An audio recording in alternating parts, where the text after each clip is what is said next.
siyang pinipili. Kaya, mga kapatid, ang tangi kong alam ay ganito.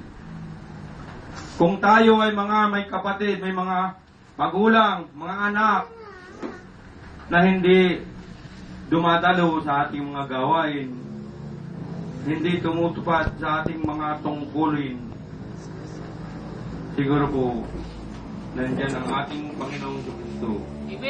Tayo po ay dumalangin na siya po ay bigyan ng kaunawaan, bigyan ng kaalaman na nagbubuhat sa Kanya upang ang gawain niya ay kanya pong maunawaan at siya po ay makapagbigay kaluguran sa bawat isa na siya po ay tumupad sa tungkulin na kung saan po ang isang mananampalataya ay nangangailangan po na tumupad sa kanyang tungkulin kung ano po ang pinagkaloob sa atin ng Panginoong Hesus nung siya po ay nabubuhay, na siya po ay nagbata, siya po ay nagpakahirap dahil sa ating kasalanan. Ito po ay ating nararapat lamang po nating sundin. At ito po at sinabi sa kanyang sulat sa atin na ang kanyang ginawa ay para sa atin at tayo ay sumunod sa kanyang mga gawain. Amen! Alam ko mga kapatid, kung ako man, ako'y tao lamang at ako'y nagkakamali rin. Subalit, tunay nga na ang Diyos ay hindi imposible. Lahat ng nais niya ay magagawa niya. Amen! Sapagkat sinabi niya, kung yung pinakamasamang tao na mamamatay tao at siya ay dumulog sa kanya harapan nung siya ay nag-aagaw buhay na, ito po ay kanyang tatanggapin at ito po ay kanyang patatawarin at isasama niya sa kanyang kinaroroonan sa buhay na walang hanggan. Amen! Alam ko po, ito ay nalalapit na at marami na pong sinyalis na nangyayari sa buong daigdig. At ito po ay ating nakikita. Nararanasan po natin ito. At alam ko rin po na maraming humihikayat na hindi karapat-dapat na mamuno sa mga iglesia sapagkat kuminsan po ang naninirahan sa kanila ay ang masamang espiritu na kung tawagin nga po, ito po ay ang bad spirit ni Satan. Na kung sa ating pagninilay-nilayin, kung ating pong mababasa sa Biblia, ito po ay nakasaad at ating mong makikita na kung may mga bagay po tayong nakikita sa bawat isa, may napupunat po tayo na kilos ng bawat isa na ito po ay hindi karapat-dapat o hindi natin nakikita sa mga naglilingkod sa ating Panginoon. Kung ang ating Panginoon, alam natin na sa ating mababasa sa Biblia na kung paano kumilos ang ating Panginoon.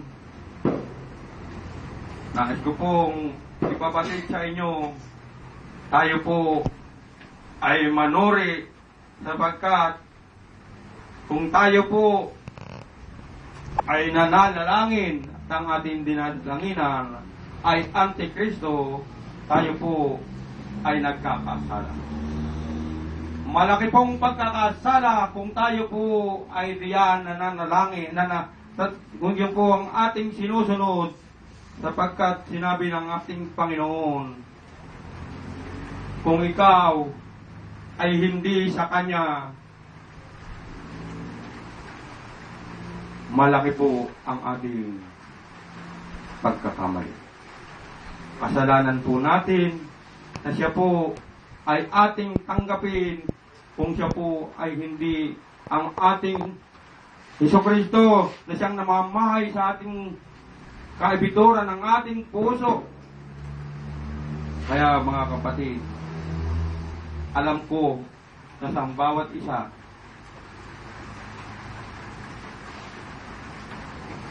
ay may pag-iisip,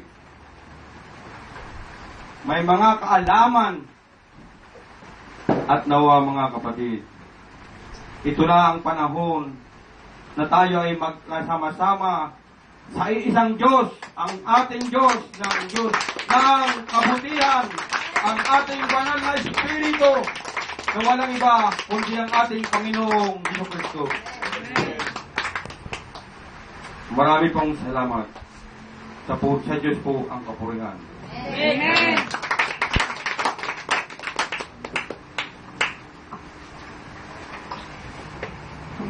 Pinapaalam lang po ng Holy Spirit na lahat po tayo ay inaanyahang maging lingkod. Maging lingkod sa panahong ito ng napakahirap maligtas ang tao. Napakahirap sapagkat napakarami pong trap ang kaaway. Nandyan po yung unang-una, ayaw na ng tao ng maghirap. So, kakapit sa patalim para lang siya magkaroon ng pera at magkaroon siya ng hanap buhay. So, hindi na tayo ignorante na hindi natin malalaman na ang pakana ng kaaway ay yung mga masasarap. Makinig po. Mag-iingat ang bawat isa sa pagtanggap ng mga bagay-bagay na ini-o-offer ng sanlibutan. Halimbawa, ikaw, may manliligaw ka mayaman. No? Di mo siya love. Pero dahil mayaman siya, tatanggapin mo siya. Kasi kikita mo, may pera, may bahay at lupa, may sasakyan. Pero alam mo, hindi kayo same faith. Wala siyang loob kay Jesus. Wala siyang ginawa kundi magnegosyo, kumita ng pera. Sa palagay mo, kapanalig mo ba siya? So, binigyan tayo ng Diyos ng kaunawaan. Para tayo ay dumami, huwag kang kukuha ng kaaway. Mahahati ka. Hindi mo siya kakayanin, mapera siya. Kung may pera ka, may pera din siya. So, mabuti pa yung mahirap na ang dala ng Diyos ang makasama mo sa buhay. Amen. Amen. Pero, babala. Ha? Sa pakikisama ninyo sa mga tagalabas, nag-enjoy kayo sobra-sobra. Huwag kayong tatanggi. Sapagkat mabilis ang invitation ng mga tao sa mundo. Pagdating sa gawain ito, ang daming dahilan. Ano bang nandyan? Ano bang meron dyan? Masaya ba dyan? Ha? Pero mag-invite ka sa party. Inom kayo. Maraming sasama. Tama? Kayo ang mga tinawag ng Diyos para maglingkod sa Diyos. Hindi kayo bobo para kayo ang mahatak ng sanlibutan. Amen. Kung ayaw nila sumama, mas hindi kayo sasama sa kanila. Subalit, paminsan-minsan, pwede kayo sumama. Kunin ang loob nila, pero siguraduhin ninyo, kakayanin ninyo sila. Subalit, kung nakasama ka na sa tingin mo, malalaglag ka, ikaw madadala nila, magmabilis ka, iwan sila. Naintindihan nyo? Amen. Sa pananalita kanina ni Brother Bertin, nandoon yung panawagan ng banal na Espiritu na lahat tayo ay maglingkod sa Diyos. Amen. Maglingkod sapagkat kulang na kulang ang manggagawa ng Diyos. Ang daming ililigtas. Kukunti ang magliligtas. Subalit ang Diyos ang tagapagligtas. Tayo lamang ang mga pinagkatiwalaan ng banal na Espiritu na mga siwa sa mga tinawag ng Diyos. Ang Diyos ang tumatawag. Tayo ang mata ng Diyos. Amen. Alam mo, meron ka kasama sa bahay na ibang ginagawa, umuwi ng gabing-gabi na. Sa palagay mo, ang isang babaeng nasa kalye, ano ang ginagawa niya sa kalye? Ang isang babae umuwi ng 10 oras sa bahay, ano kaya pinagkakabalaan niya sa labas? Kung ikaw, ang tinitira ng taong yan, di mo kaya kakastiguhin yan? Di mo kaya didisiplinahin yan? Kapag di mo ginawa yan, kakutsaba ka niyan. Para mapahamak siya. Amen. Kaya magkaroon kayo ng karunungan galing sa Diyos. Sa kaibigan, alam niyo na ang pagkakaiba niyo sa kanila. Di maiiwasan sapagkat kayo ay gumaganap sa mundo. Nag-aaral kayo. Lumalabas kayo ng bahay. Kung sa loob ng bahay hindi kayo ligtas, ano pa kaya sa labas ng bahay? Naiintindihan niyo? Amen.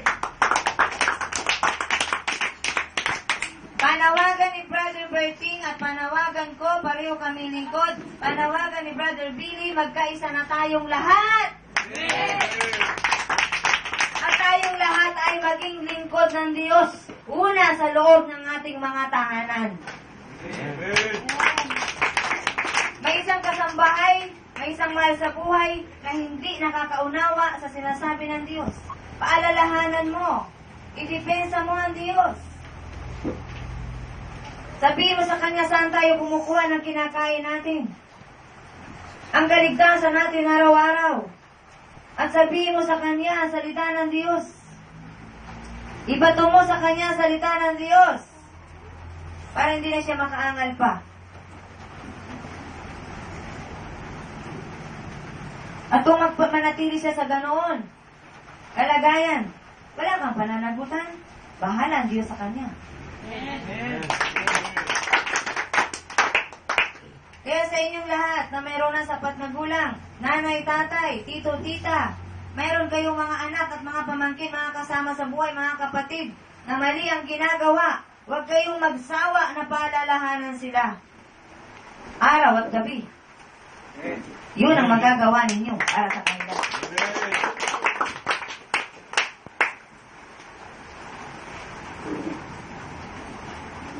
Sa family Toriana, ang lakas nyo sa Diyos. Sa dinami-dami ng bahay, dito bumalik ang gawain ng Diyos. Isang katotohanan, taglay nyo nga ang Diyos sa puso nyo.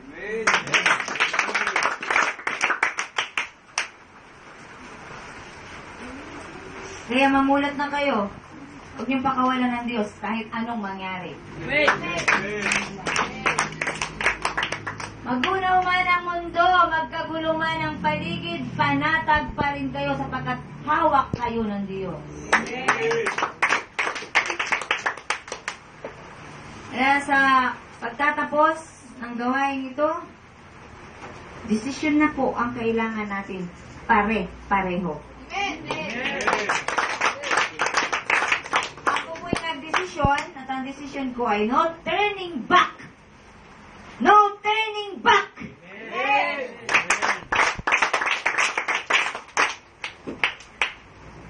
Nang mayroong isang lingkod ng Diyos na nagsabi sa akin noon, go!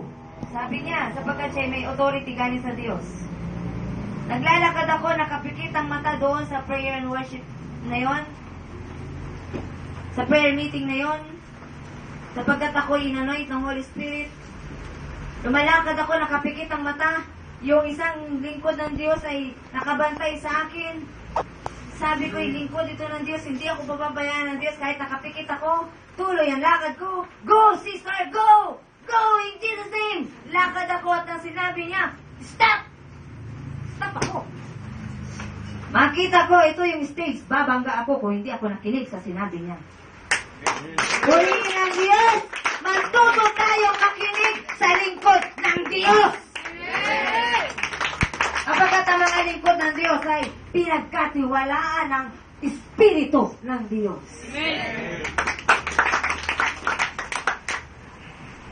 Kaya sinasabi